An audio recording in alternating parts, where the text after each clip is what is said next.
Welcome. Hello. Good to see you. So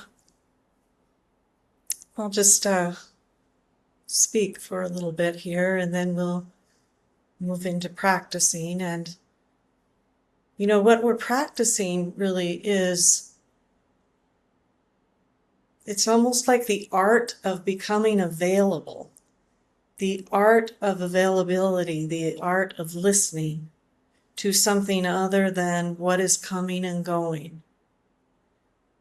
I mean, certainly there is the world of coming and going.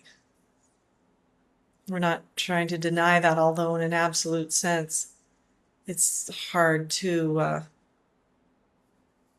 really believe in it. But certainly there is the world of coming and going. But it's mostly what we're listening to. Even in deep realization, we can sit at retreat, we can sit at home and have a deep realization. We can be living as someone who no longer identifies as the coming and going, but rather as the deep I, the deeper sense of self, the inter-beingness, the oneness, unity consciousness, all of that. And yet we can be pulled in, mesmerized, hypnotized by the coming and going through the senses and through our belief, feeling, thought, thinking, narrating, believing, feeling, kind of cycle, hamster wheel. It's very habituated, deeply, deeply habituated. So what we're practicing is the remembering of what we have realized, and then becoming, it's like the art of becoming available to that, to rest as that, to receive and respond as that. Because the mesmerization, the allegiance to the narrative, to the believer itself, is very entrenched beyond our wildest imagination. I mean, if you really want to get a deep feeling of it, read Adya's description of it in The Way of Liberation, called The False Self. It's vast and has a lot of momentum. So we're not failing if we are not always living from and as our deepest understanding of who we are, that most important question. We're not failing, we're just breaking a habit that is deeply mesmerizing, seductive, as all the paths talk about, and very seductive through our senses, through our sensory awareness and our self-consciousness, our narrator. So when we come to something, a gathering, where we agree to almost like commit, pledge, I don't know how to say it, together to pay attention, give attention to something other than the coming and going, something deeper, something ever isness, the infinite, beyond all coming and going, formlessness. It's beyond all that. It's beyond life and death. It's beyond qualifications, descriptions, knowingness. Then that is our contribution. That is our prayer. So it's not a gathering of I hate to say it's not, and shoulds and shouldn'ts and all of that, but the intention here, the invitation, the encouragement is one of remembering and then reorienting to that remembering so that we can foster and nurture a responsive receptivity to our deepest nature, our true nature, that we may become as that, rather than bringing a want. The old school idea of petitioning a power outside of ourselves, where we're very unhappy. I'm not saying the unhappiness is, I'm not judging anybody or anything. We're very unhappy with the world and the events and maybe our own personal struggles. And so we then begin to look for or ask for or bring attention to that through a sense of lack, a sense of want, a sense of seeking. And it's very innocent. That's a very innocent and mostly noble way, but it is an endless hamster wheel of lacking, finding, then more lacking, then finding. I mean, it will never end. It will never end.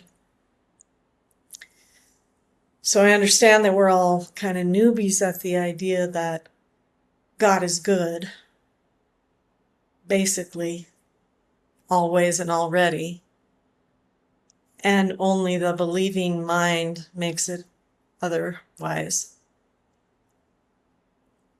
That's a very difficult thing to swallow. And at Satsang last week, somebody asked me from their deepest heart, like, how can you possibly say all is well? How can you say that? And I appreciated that challenge, and I appreciated that inquiry. I understand where that's coming from deeply, because in the coming and going sense of selfhood, all is not well, and we'd be crazy to think so. But that isn't where I'm inviting and encouraging us to rest in these practice sessions. To look beyond that for that which is not coming and going, right here in the midst. It's not far, it's not distance, it's here. It's amongst and amidst all of the perceived trials and tribulations and imagined evils. I wanted to read something from Trungpa Rinpoche that has been very close to me for the last 5 years. It's like a compass reset. It has a depth to it that could be continuously contemplated. And if you've discovered this, what he's speaking about, you know, and if you haven't, we have the opportunity in this gathering to look, to inquire and practice. When you look into your heart, you find to your surprise that your heart is empty.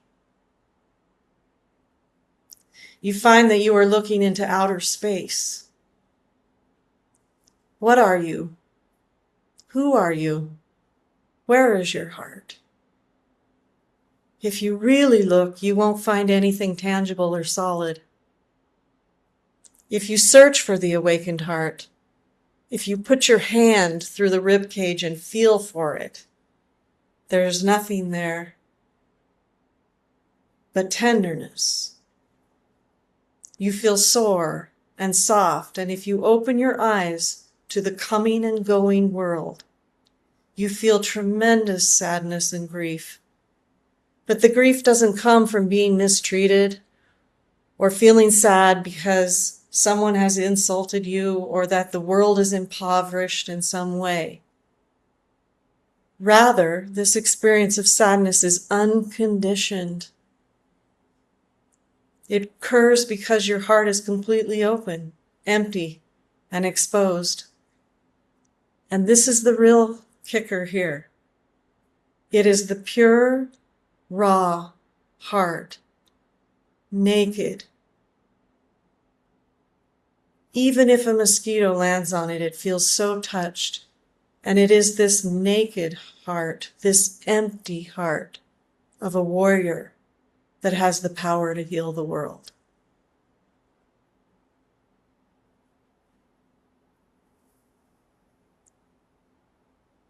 So it can sound like, what do you mean? My heart is full of care, and my heart is full of compassion, and my heart is full of wanting to be a good person, and my heart is full of spiritual seeking so that I can be that better person, and I can meet the world in a better way, and I can all this.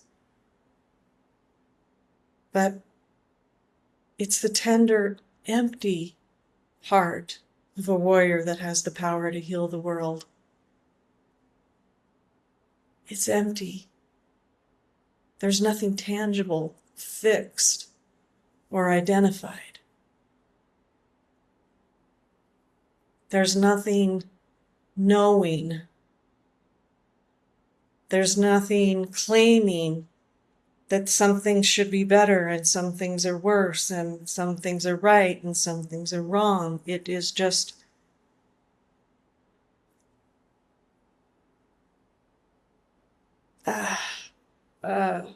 naked, raw responsiveness to each and every moment from a deeper sense, an empty sense, an infinite, a communion with the infinite.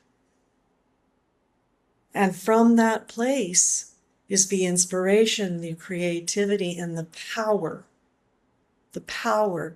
that is beyond the thinking mind, that is beyond the personal heart. The personal heart can't bear the coming and going world. We've tried that for ages. We've tried it.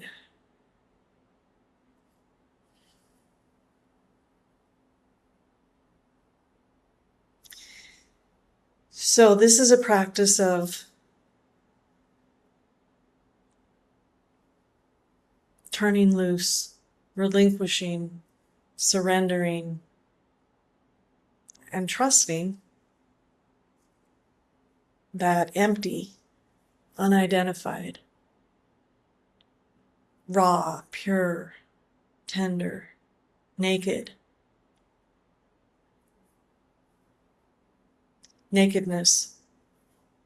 Some paths call it impoverished, humble, empty center, the heart of being, the impersonal, unconditioned heart of being.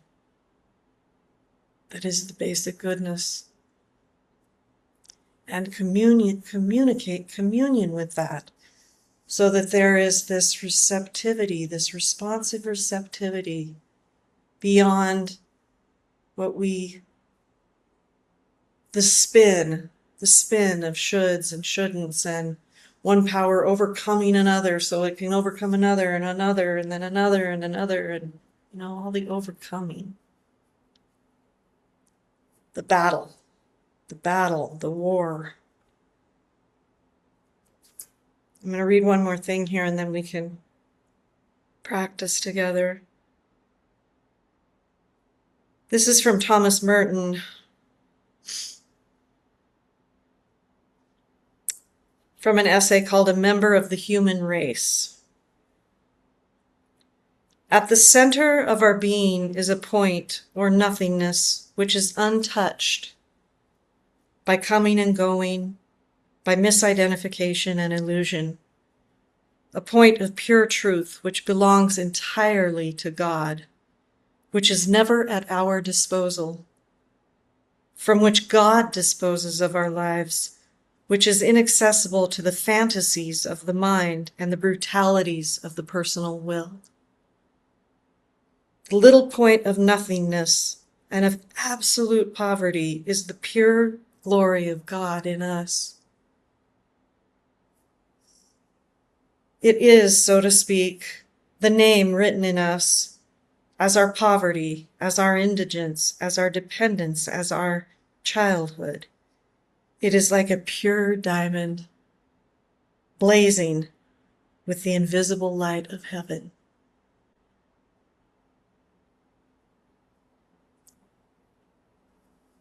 It's inaccessible to the fantasies of the mind and the brutalities of the personal will.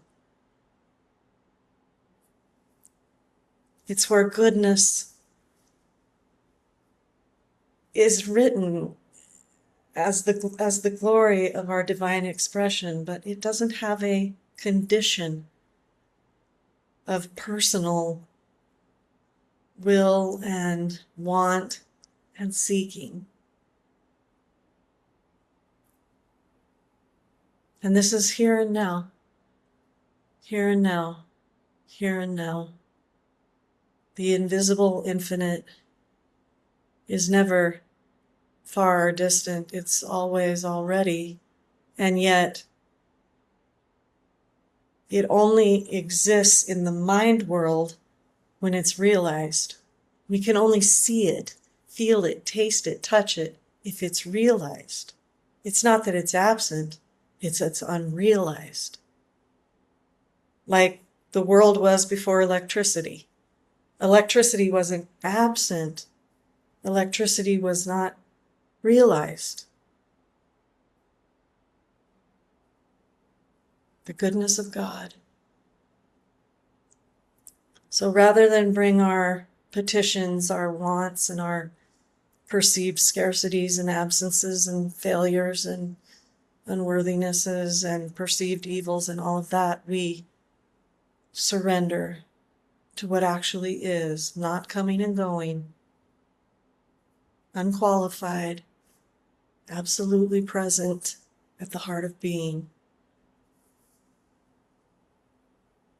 And we become practiced at availability, practiced at deep listening, practiced at resting as that through all circumstances. And we go through lots of phases with that, because when you first come onto it, right, it's very like, and people have to stay home, and you can't go to the grocery store, and whoa, and all the phases of this and that. But there becomes a very very practical responsiveness that is available here and now through all circumstances, through all coming and going. One can be watching the news, and as Trungpa said, the sadness, the grief that is inherent in the knowing that the suffering feels real, looks real, is lived as real, and absolutely does not have to exist, and doesn't exist in any kind of fundamental way. So, I'm gonna put practice here. I'm gonna put this timer on. Maybe. Am I? Yeah, here we go.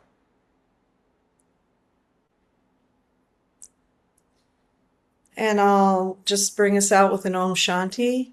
I hope you stick around, because the power of the where two or more are gathered is a reality. It's a reality that I'm sure everyone on this call has realized. This is our contribution. This is our practice, in some cases, maybe at least here, our love.